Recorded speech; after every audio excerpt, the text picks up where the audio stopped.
മനസ്സിന്റെ മെസ്സഞ്ചർ അറിയുമ്പോ more sweeter നീ പുതിയൊരു ലൈഫ് മേക്കർ.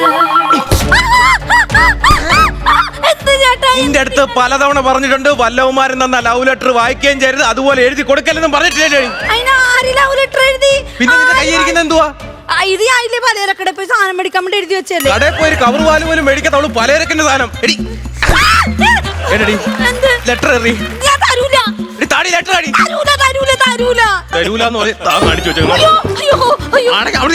നെല്ലിമരത്തിന്റെ മൂട്ടിൽ വെച്ച് കാണുമ്പോൾ ഒരുമ തരുമോ സനൽ അന്തിയൂർക്കോണം. ഒരുമ തരുമോന്നോ? ആ എന്തോ ഒരു ഉമ്മ തരുമോന്ന്. പാടി ആരടി സനൽ ആരടി? അതാ ടൂക്ക് ബൈക്കിൽ പോണ പൂച്ചക്കണ്ണുള്ള ചക്കൻ. വേറെ ലെറ്റർ ഉണ്ടോ ഇതിന്റെ? വേറെ ഇത് ഒരെണ്ണുള്ളൂ. പിന്നെ ഇതൊക്കെ ആലിപ്പഴം വീണ് കിടക്കുവാണല്ലോ. ഇതൊക്കെ എന്താടി ഇത്? കാറ്റടിച്ചു പറഞ്ഞതാ. ദൈവം തമ്പുരാനെ, ഓരോ വീട്ടിലേക്ക് രാവിലെ കിടക്കുന്നത് പത്രവും കരിയിലയും. എന്റെ പെങ്ങള് കാരണം എന്റെ വീട്ടുമുറ്റത്ത് കിടക്കുന്നുണ്ട് മൊത്തം ലവ് ലെറ്റർ അടിച്ചാൻ പൊട്ടിച്ച. ഞാൻ പറഞ്ഞേക്കായി ഇനി മേലാ നീ ഒരുത്തന്മാർക്ക് ലവ് ലെറ്റർ എഴുതല്ലോ കേട്ടോ. ഇല്ല, ഞാൻ ഇനി ഒരാൾക്ക് ലവ് ലെറ്റർ എഴുതിയില്ല, കൊടുക്കയില്ല, ഒരുത്തന്മാര് തന്നാ മേടിക്കയില്ല. ഭാഗ്യം ഭാഗ്യം, എന്റെ പെങ്ങള് രക്ഷപ്പെട്ട്. Only WhatsApp chatting video call. Video call അതിന് നിന്റെ ഫോണില്ലല്ലോ. എനിക്ക് ഫോണില്ല. എനിക്കൊരു ഫോൺ മേടിച്ചെന്ന് ഞാൻ ഇവിടെ ഗെയിം കളിച്ചാൽ മൂലയിൽ ഇരിക്കൂലേ. ഫോണില്ലാതെ ഇങ്ങനെ അപ്പൊ ഒരു ഫോണും കൂടി മേടിച്ചു കൊടുത്തെങ്കിൽ ഈ സമൂഹത്തിൽ അങ്ങ് മണ്ണിട്ട് മൂടിയാ മതി. എനിക്കൊരു ഐഫോൺ മേടിച്ചു. ഫോൺ നിനക്ക് വേണ്ട. എനിക്ക് ഫോൺ വേണം. എടി ഫോൺ വേണ്ട. എനിക്ക് ഫോൺ വേണം വേണം വേണം വേണം വേണം. ഒരു ഫോൺ ഞാൻ അങ്ങ് മേടിച്ചു തരാം.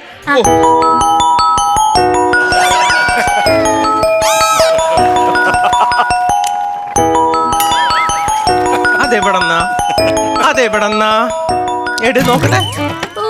അമ്പാടി. പാവാണ് ചേട്ടാ. പാവമായിരിക്കുമല്ലോ, അതാണല്ലോ ഈ വലയിൽ വീണത്. അവന് ഞാൻ കൊടുക്കുന്നുണ്ട്. അമ്പാടി അവന്റെ നമ്പര്.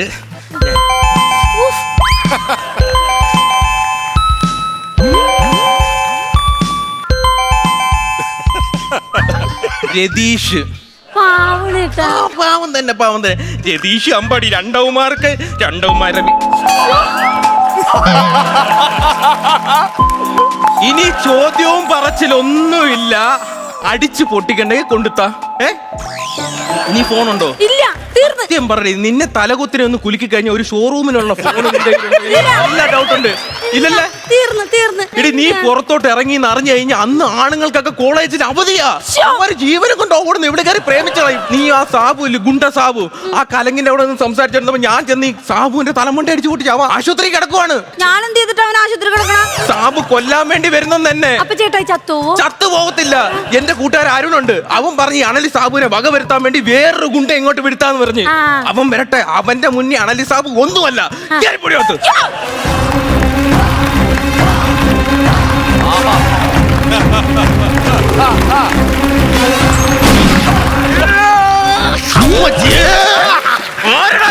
അണലി സാബുവിനെ കൊന്ന്. അണലി സാബു നിന്റെ വിധിയാണ്ടാ. ഞാൻ അണലി സാബു അല്ല, എന്റെ സേഫ്റ്റിക്കാ. വാഴ എടുത്ത് മാറ്റി. വാഴ. അയ്യോ, ആരാണോ? ആരാ നീ? ഞാനാ ആട്ടുംകാട്ടിൽ മധു. നിനക്ക് ആട്ടുംകാട്ടം മധു ആയിരിക്കും, നമ്മക്കത് വെറും കാട്ടമാണ്. അല്ല, ഞാൻ എന്റെ വീട്ടുപേര് പറഞ്ഞതാണ്. ആട്ടുംകാട്ടം എന്റെ വീട്ടുപേര് മധു. ലോകം അറിയുന്ന ഗുണ്ട. അയ്യോ, എങ്ങനെ മനസ്സിലായി? മനസ്സിലാക്കിയല്ല, അത് രജിസ്റ്റർ ചെയ്യാൻ വേണ്ടി ഇയാൾ കുറേ അനാവശ്യ ഡയലോഗ് പറയാം. അതുകൊണ്ട് ഞാൻ നേരത്തെ പറഞ്ഞ ഇയാൾ ഗുണ്ടയാണെന്നുള്ള കാര്യം. അങ്ങനെ പറഞ്ഞതാണ്. ഇവിടെ എന്തൊക്കെയാണ് പ്രശ്നങ്ങൾ? ഇവിടെ പ്രശ്നം എന്ന് വെച്ചാൽ അണലി എന്ന് പറഞ്ഞൊരു ഗുണ്ടയുണ്ട്. ഗുണ്ട വരും, അപ്പൊ എന്നെ സേഫ് ചെയ്യണം. അണലി വരുമ്പോ സേഫ് ചെയ്യും. ഇപ്പോഴല്ലെന്ന്. അണലി വന്നില്ലേ? ഇല്ല, വൈകിട്ട് വരുമെന്നാ പറഞ്ഞത്. വൈകിട്ട് വരും. ഫോണ് വിളിച്ചു പറഞ്ഞു. പോരാത്തതിന് താണ്ടെ ഒരു ഊമക്കത്തും തന്നു. ഊമക്കത്തും തന്നാ? ആഹാ, നല്ല പരിചയമുള്ള കയ്യക്ഷരം. എന്റെ പുലോ തോൽവി അത് DTP. സാറോ? DGP എന്ന് പറഞ്ഞു. DGP അല്ല, DTP. എഴുതിയേക്കുന്നതെല്ലാം ഒരുപോലെ ഇരിക്കട്ടെ. ഞാൻ അറിയാതെ ഒരു ഈച്ച പോലും ഇതിനകത്ത് കേറൂല. എവിടെ? ആ ഈച്ച കയറി പോയി. കയറിപ്പോയോ? ഇയാളാണോ എന്നെ സേഫ് ചെയ്യാൻ വന്നേക്കുന്നേ? ഈച്ച കയറിപ്പോയെങ്കിൽ പോട്ടെ.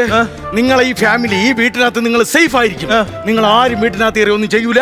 ഞാൻ വെളിയിൽ കാവലിരിക്കും. 2 വാക്ക് ഞാൻ അവരുടെ അടുത്ത് പറയും. എന്തോ പറയും? അവരാരും ഇവിടെ ഇല്ല, വീട് മാറി താമസം മാറി. അങ്ങനെ ഒരു തലച്ചോറാണോ പൊതിച്ചോറാണോ? അങ്ങനെ ചോദിച്ചത് അല്ല, ആദ്യം ഈച്ചയിൽ എനിക്കൊരു ഡൗട്ടേ ഉള്ളൂ, ഇപ്പൊ അതങ്ങ് ക്ലിയർ ആയി. ഉണ്ടേടാ, ഒരുപാട് കഥയുണ്ട്, എടുത്തിട്ട് എനിക്ക് ഒരു കഥയും കേൾക്കേണ്ട കാര്യമില്ല. നിങ്ങൾ ആ കാര്യങ്ങളൊക്കെ മടിയൊക്കെ ചേട്ടായി, നമ്മുടെ അടുക്കള ചായപ്പിലെ ഫാൻ കറങ്ങണില്ല. ആരെങ്കിലും ഒരാളെ പണിക്ക് വിളിച്ച. 6 മാസമായിട്ട് ആ ഫാൻ കംപ്ലൈന്റ് ആണ്.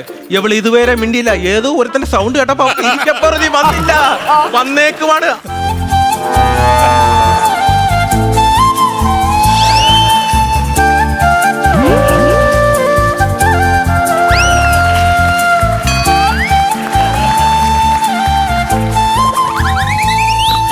എനിക്ക് തല കറങ്ങുന്നു. ദൈവമേ, നിർത്ത്, 2 എണ്ണം കൂടി നിർത്ത്. ഈ ചേട്ടനേതാ? ഈ ചേട്ടനേതാ? അയ്യോ, ആ ചേട്ടൻ എനിക്ക് ഇന്ന് രാവിലെ കളഞ്ഞു കിട്ടിയതാ. നിനക്ക് എന്താ പറയാ? കേറിപ്പൊടി എടുത്തു. ആരാ അത്? അനീതി. അനീതിയാ? അനീതിയല്ലെന്ന്, എന്റെ അനിയത്തിയാന്ന് പറഞ്ഞതാ. അനിയത്തിയാണല്ലേ? അപ്പോഴേ ഞാൻ എന്താണ് ചെയ്യേണ്ടത്? പറ. എന്താണ്? 6 മണിയാകുമ്പോ അണലി വരും. അണലി സാബു? ഞാൻ പേടിച്ചു. നിങ്ങൾ കുട്ടയില്ലേ? അണലി സാബു വരുമ്പോ തീർക്കണം. അണലി സാബു വരുമ്പോ തീർത്ത് കളയും. ഒരാളെ തല്ലുന്നതിന് മുമ്പ് എനിക്ക് 2 എണ്ണം അടിക്കണം. കുഴപ്പമില്ല, അവനെ തള്ളിയിട്ട് 2 എണ്ണം അടി എടുത്തോ. അങ്ങനെ അടിക്കണ കാര്യമല്ല പറഞ്ഞത്. ഒരാളെ തല്ലുന്നതിന് മുമ്പ് എനിക്ക് 2 പെഗ് അടിക്കണമെന്ന്. വെള്ളം? ഓ, ഇവിടെ കുടുംബം വെള്ളോടിയൊന്നും പറ്റത്തില്ല. അങ്ങനെയാണെങ്കിൽ ഞാൻ നിൽക്കില്ല, ഞാൻ പാട് വീട്ടിൽ പോവല്ലെന്ന്. ബീവറേജ് പോയി സാധനം എടുത്തോണ്ട് പാടേ. ബീവറേജ് വരെ പോകണോ? പിന്നെ ആ പോസ്റ്റിന്റെ മുട്ടി കുറച്ച് സാധനം വെച്ചിട്ട് അതെടുത്തോണ്ട് വന്നാ പോരെ. പിന്നെ പോയി എടുത്തോണ്ട് വാ അങ്ങോട്ട്. എടുത്തോണ്ട് വരാം. ഓടി പോകോട്ടെ. പോകുക.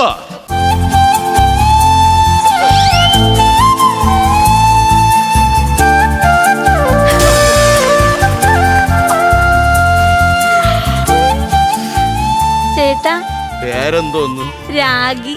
മൂർച്ചയില്ലായിരുന്ന എന്തിന് രാഗി എന്ന് പറഞ്ഞു? എന്റെ പേരാണ് രാഗി. തന്നെ? ചേട്ടന്റെ പേരെന്താ? ആട്ടുംകാട്ടത്തിൽ വേണം. സൂപ്പർ പേരാണല്ലോ. ചേട്ടൻ എന്താ ജോലി? ഭയങ്കര ഗുണ്ടയാണ് ഞാൻ. അതെനിക്ക് ചേട്ടന്റെ മുഖത്ത് വെട്ട് കണ്ടപ്പോ തന്നെ മനസ്സിലായി. അയ്യോ, ഇത് മുഖത്ത് വെട്ടുകൊണ്ടല്ല, ഒരു ഗുണ്ടായിട്ട് വരുമ്പോ ഒരു അപ്പിയറൻസ് ഒക്കെ വേണ്ടേ. അതുകൊണ്ട് ഈ ബൗൾക്കം കടിച്ചു തിന്നിട്ട് മിച്ചം വന്നത് ഇങ്ങനെ വെച്ചിട്ട് ആർട്ട് വർക്ക് ചെയ്ത് എങ്ങനെയുണ്ട്? ഞാൻ കാണണമായിരുന്നു. ഇങ്ങനെയാണ് വെച്ചത്. ഓർണ്ണാൻ പോലും പറ്റൂലായിരുന്നു വായിക്കാത്തൂടെ. എന്നെ ഇഷ്ടപ്പെട്ട ചേട്ടന് 2 എണ്ണം ഉണ്ടാ? എന്തോന്ന്? മൊബൈല്. 2 മൊബൈൽ ഫോൺ ഉള്ളവരെയാണ് ഇഷ്ടമല്ലേ? അതുകൊണ്ടൊന്നല്ല, ചേട്ടന് എനിക്ക് ഫോൺ തന്നാലല്ലേ എനിക്ക് ചേട്ടനെ വിളിക്കാനും വിടാനും ചാറ്റ് ചെയ്യാനും പറ്റുള്ളൂ. തന്നെയല്ലേ? എന്നാ പിടിച്ചോ. അയ്യോ, thank you. I love you. 49ാമത്തെ ഫോൺ കിട്ടി. 49? ഇല്ല, ഞാൻ വിളിക്കാന്ന് പറഞ്ഞ ജംഗ്ഷനിൽ നിന്ന് അറിഞ്ഞ് അണലി സാബു വരുന്നുണ്ട് എന്നെ കൊല്ലാൻ വേണ്ടി. അടിച്ചോ മദ്യോട്.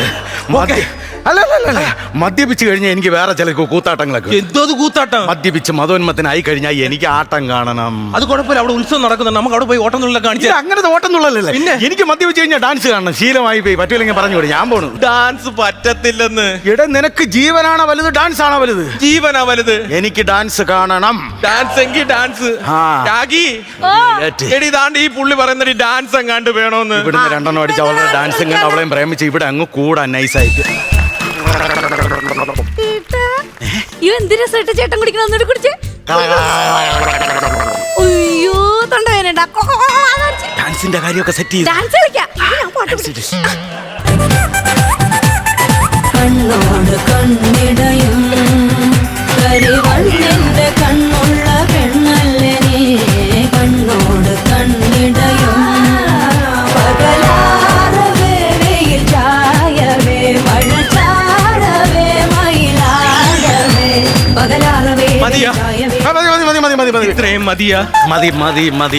ഇനിയിപ്പം അണലി സാബു വന്നു കഴിഞ്ഞാൽ അണലി സാബുവിന്റെ ആക്രമണത്തിൽ നിന്ന് നമ്മൾ എങ്ങനെ രക്ഷപ്പെടാവുന്നതിനെ കുറിച്ച് ഒരു കോച്ചിങ് ക്ലാസ് ഞാൻ തരാം. അണലി സാബു ഓടിക്കൊണ്ട് വരുന്നു, നമ്മളിങ്ങനെ വെറുതെ നിൽക്കുകയാണേ. അപ്പൊ അണലി സാബു നമ്മളെ അടിക്കുന്നു, നമ്മൾ എങ്ങനെ ഒഴിഞ്ഞു മാറണം, അതാണ് നമ്മൾ ആദ്യം പഠിക്കേണ്ടത്. അണലി സാബു വരുന്നു, അടി അടി അടി. ഇതുപോലെയാണ് നമ്മൾ ഒഴിഞ്ഞു മാറേണ്ടത്. ഇത്രേ ഉള്ളൂ. പക്ഷെ ഒഴിഞ്ഞു മാറുമ്പോ ഒരു കാര്യം പ്രത്യേകം ശ്രദ്ധിക്കണം. അണലി സാബു വേറെ എന്തെങ്കിലും കാര്യങ്ങൾ ചിന്തിച്ചുകൊണ്ടാണോ നിൽക്കുന്നതെന്നും കൂടെ ശ്രദ്ധിക്കണം. അതുകൊണ്ടൊരു കാര്യം ചെയ്യ്, രാഗി പിടി. അണലി സാബുവാണ് ഞാൻ നിൽക്കുന്നതെന്ന് വിചാരിച്ചോ. ഞാനിങ്ങനെ നടക്കുന്നു, അണലി സാബു വേറെ എന്തൊക്കെയോ കാര്യങ്ങളും മനസ്സിൽ ചിന്തിച്ചുകൊണ്ടിങ്ങനെ നടക്കുകയാണ്. അവന്റെ പെറ്റതള്ള പോലും അറിയരുത് അവനെ പുറകിൽ നടിക്കുന്നത്. അവൻ അങ്ങനെ അടിച്ചിട്ടത്? അടിക്കാൻ പറഞ്ഞു. നിങ്ങൾ അടിക്കാൻ പറഞ്ഞോ? അണലി സാബുവിന് എന്നെ രക്ഷപ്പെടുത്താനാണ്? അത് അണലി സാബുവിന്റെ കൊട്ടേഷൻ മേടിച്ച് എന്നെ കൊല്ലാമെന്നാണ്. കൊട്ടേഷൻ ഒന്നും ഇല്ല. ഞാൻ എന്തായാലും ആശുപത്രിയിൽ അഡ്മിറ്റ് ആവുമ്പോൾ ഞാൻ ഡിസ്ചാർജ് ചെയ്തിട്ടൊരു വരവുണ്ട്. അന്ന് നിന്റെ അന്ത്യമാണ്, നോക്കിക്കോളാം. എന്തിനാണ് ഈ അടിച്ചത്? ആദ്യം നീ ഒറ്റൊരുത്തി കാരണമാണ് ആദ്യം ഒരുത്തരെ ഞാൻ അടിച്ച് ആശുപത്രിയിലാക്കിയത്. അവൻ വരും എന്ന് പറഞ്ഞപ്പോഴാണ് താണ്ട് ഈ ഗുണ്ടയെ വിളിച്ചു വരുത്തിയത്. ദൈവമേ, ഇനി ഇവ അടിക്കാൻ വരുന്നതിന് ഞാൻ വേറെ ഏത് ഗുണ്ടയെ വിളിച്ചോണ്ട് വരുവടി? അതെ ചേട്ടായി ആരെ വേണമെങ്കിലും വിളിച്ചോ, പക്ഷെ 2 മൊബൈലുള്ള ആൾ വേണം വിളിക്കാൻ. 2 മൊബൈലാ? എന്നാലല്ലേ എനിക്ക് 50 ഫോൺ ആവുള്ളൂ. ദൈവമേ, ലോകത്താർക്ക് ഇതുപോലെ ഒരു പെങ്ങളെ കൊടുക്കല്ലേ. ഫ്ലവേഴ്സ് സ്മാർട്ട് ഷോ ശനി ഞായർ ദിവസങ്ങളിൽ രാത്രി 9:30 ഫ്ലവേഴ്സിൽ.